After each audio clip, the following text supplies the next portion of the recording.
Bom dia, galera! Aqui é a professora Thalissa e hoje nós teremos mais uma aula de ciências. Falaremos sobre o grupo dos artrópodes.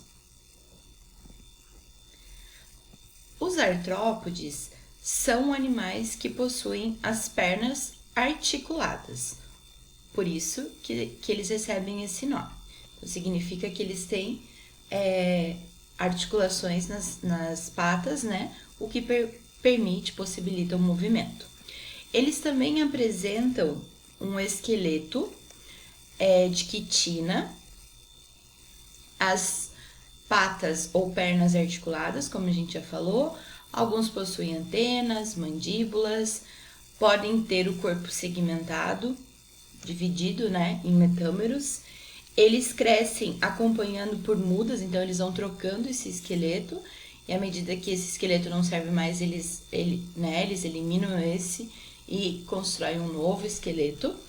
E eles são também triblásticos, eles têm os 3 tecidos, os 3 folhetos embrionários que a gente chama, que são ectoderme, mesoderme e endoderme, e eles apresentam uma simetria bilateral. Se você dividir ele ao meio, o lado direito vai ser igual ao lado esquerdo. O habitat. Eles são encontrados em todos os ambientes, seja terrestre ou aquático. O sistema digestório é completo. Eles têm uma digestão exclusivamente extracelular, fora da célula. Eles apresentam os mais variados hábitos alimentares. Podem ser predadores, parasitas, filtradores, entre outros. O sistema circulatório é do tipo aberto. A respiração, ela também varia, depende do modo de vida, né, do habitat de cada grupo. Pode ser traqueal, que é o que nós encontramos nos insetos, nos aracnídeos, em grupos que nós vamos ver depois, que são os quilópodes e diplópodes. Ela pode ser uma forma de respiração especial, que é chamado de filotraqueal, que ocorre nos aracnídeos, ou por brânquias, que é o que é encontrado nos crustáceos. A excreção também varia. Nós temos nos insetos, eles apresentam túbulos de Malpighi, assim como nos aracnídeos. Alguns aracnídeos possuem glândulas coxais e os crustáceos possuem glândulas verdes, que são estruturas responsáveis pela eliminação de resíduos. Nós falaremos isso mais adiante. O sistema nervoso são nervos espalhados pelo corpo, que é o que nós chamamos de sistema nervoso ganglionar. Eles não têm uma região ali organizada do cérebro, nem nada disso. Então, são nervos espalhados pelo corpo. O sucesso dos artrópodes. Como eu já falei, artrópode significa animais que têm pernas articuladas. Eles representam cerca de 80% das espécies que existem no planeta. 80% dos animais que existem no planeta são artrópodes. Eles são encontrados em toda parte, regiões frias e congeladas, regiões áridas, no nível do mar, em grandes altitudes, na terra, na água. Uma estrutura que possibilita essa distribuição tão ampla dos artrópodes é a presença do esqueleto de quitina, que torna o corpo impermeável, ou seja, evita que ele perca água. A presença das pernas articuladas e a grande capacidade de reprodução. São esses os fatores que contribuíram para que eles conquistassem vários ambientes na Terra. E dentre os artrópodes, aqui a gente tem esse gráfico, né, mostrando que mais de 70%, né, dentre os artrópodes, são os insetos. Então, o inseto aí é o grupo mais diverso que nós temos dentro dos artrópodes. Aí depois temos outros representantes aqui, né? Quelicerados, crustáceos, moluscos e por aí vai. mas dentre os artrópodes, ou melhor, dentre todos os animais, né, o mais diverso, com o maior número de espécies, são os insetos. Praticamente mais de 70% das espécies de animais serão insetos. A classificação dos artrópodes. Muitos estudiosos defendem a hipótese de que anelídeos, que são as minhocas, e os artrópodes tiveram uma origem evolutiva comum, pelo fato de apresentarem metameria, que é o corpo segmentado, e a presença do sistema nervoso ganglionar ventral, cordões nervosos, né, espalhados na região ventral.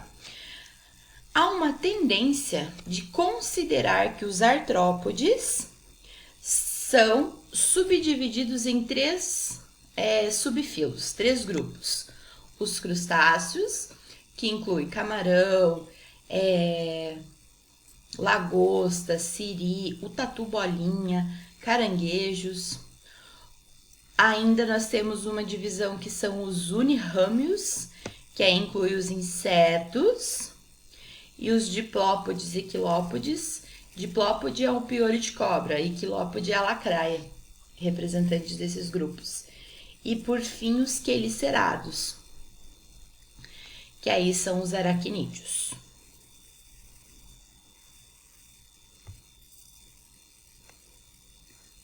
Todos os artrópodes possuem o corpo revestido por esse esqueleto de quitina, chamado de exoesqueleto, porque é um esqueleto externo. Ele é feito de um açúcar, né? Polissacarídeo significa açúcar. Eles são articulados e praticamente impermeável. Isso protege o corpo do animal contra impactos, predadores e também contra a desidratação. Como é impermeável, evita que eles percam água. Tal estrutura ela é secretada a partir da epiderme. Contudo, o exoesqueleto ele é morto e, portanto, ele não cresce. Para que o animal possa crescer e se desenvolver, ele precisa abandonar o seu esqueleto e reconstruir um novo. Esse esqueleto, essa troca aí de esqueleto é o que a gente chama de muda ou equidise. Sem o exoesqueleto, o animal cresce, mas fica vulnerável e gradativamente a sua epiderme vai secretando um novo esqueleto. Então, enquanto ele está realizando essa troca de muda, o corpo dele fica desprotegido. Aqui nós temos mostrando, né, a estrutura, a epiderme, a epicutícula, a exocutícula, que são estruturas aí presentes que formam, que constituem o exoesqueleto. E aqui nós temos um gráfico que mostra o crescimento, né, em função do tempo. Em A, nós temos que o artrópode está sem esqueleto. E em B, ele já possui o exoesqueleto, que ele vai manter uma linha constante, né? É um crescimento mais uniforme.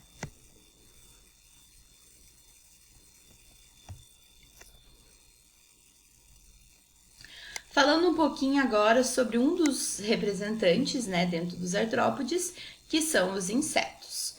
Todos os insetos possuem a mesma divisão do corpo. O corpo é dividido em três partes: cabeça, tórax e abdômen. Eles possuem 6 patas, ou seja, 3 pares. Todos eles possuem um par de antenas. A maioria deles, né, possui um par de antenas. E o número de asas. Tem insetos sem asas, como é o caso da pulga, do piolho. Tem insetos que têm um par de asas, como é o caso das moscas. E tem insetos que têm 2 pares de asas, como é o caso dos besouros e das borboletas. Então, característica comum a todos os insetos. Eles vão apresentar o corpo dividido em 3 partes: cabeça, tórax, abdômen, e apresentam 6 pernas, né? Inseto possui 6 pernas. Aqui a gente tem alguns exemplos de insetos: gafanhoto, barata, percevejo, borboletas, formigas, piolho, traça, joaninha, libela, cigarra, mosquito, besouro, marimbondo. etc. Estima-se que haja cerca de 1,5 milhões de espécies diferentes. Como eu falei, é o maior grupo de animais e o mais diverso, que apresenta maior número de indivíduos e o maior número de espécies, né? 1,5 milhão de espécies. Os aspectos fisiológicos dos insetos. Aqui a gente tem uma abelhinha, vamos ver como que é a sua estrutura na parte interna. Então, aqui nós temos os gânglios, né? Gânglios nervosos, a boca, tem o estômago, o intestino, ânus, os túbulos de Malpighi, que são essas estruturas responsáveis pela filtração, várias estruturas representando o coração, né?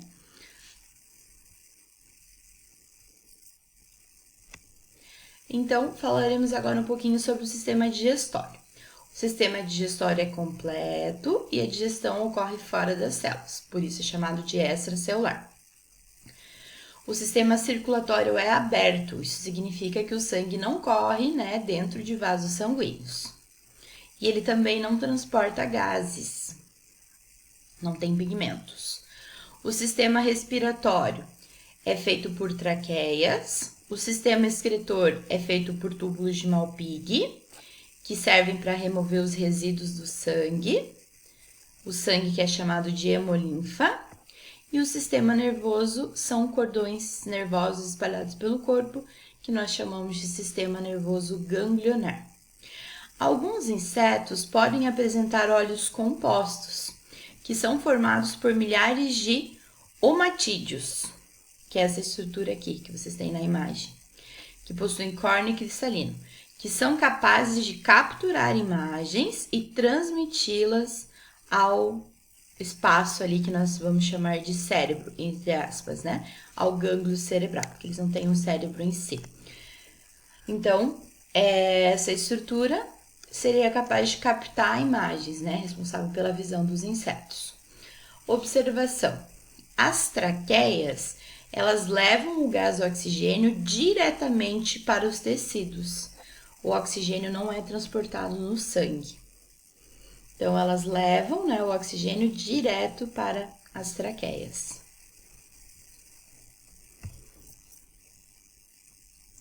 Reprodução dos insetos. Os insetos, eles são dioicos. Isso significa que o macho e a fêmea são diferentes. Eles geralmente realizam reprodução sexuada, com fecundação interna, e eles são ovíparos. Então, eles realizam reprodução sexuada com fecundação interna. O macho coloca os gametas, né, os espermatozoides dentro do corpo da fêmea. E eles são ovíparos, significa que eles botam ovo. Em relação ao desenvolvimento, existem 3 formas.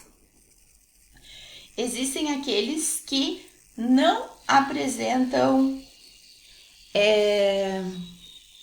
estágio de larva. Eles apresentam desenvolvimento direto.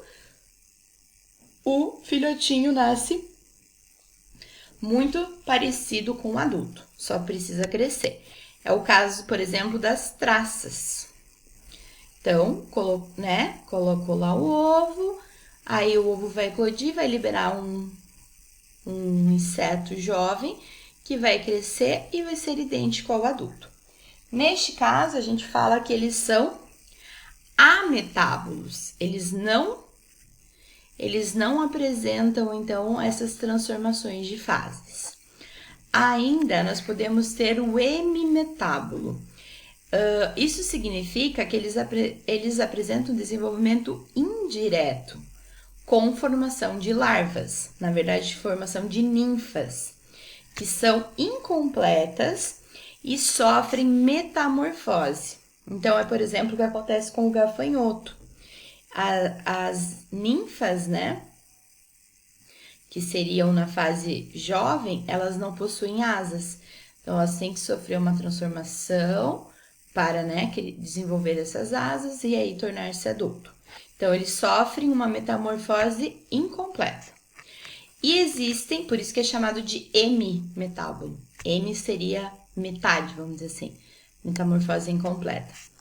E existem aqueles que apresentam uma metamorfose total, como é o caso de mosca, besouro, borboleta, abelha. Então aqui a gente tem a mosca. Ela fez, né? Eles fizeram a postura ali do ovo, vai liberar uma larva, vai eclodir uma larva. A larva vai se transformar em pupa e da pupa a gente vai ter o adulto. A borboleta também é bem comum, né? A fase que ela passa de pupa, de lagarta, que não é um ser tão bonito assim, e aí ela se transforma no indivíduo adulto belíssimo. Então, a metamorfose aí é um exemplo típico das borboletas, né? Bastante comum.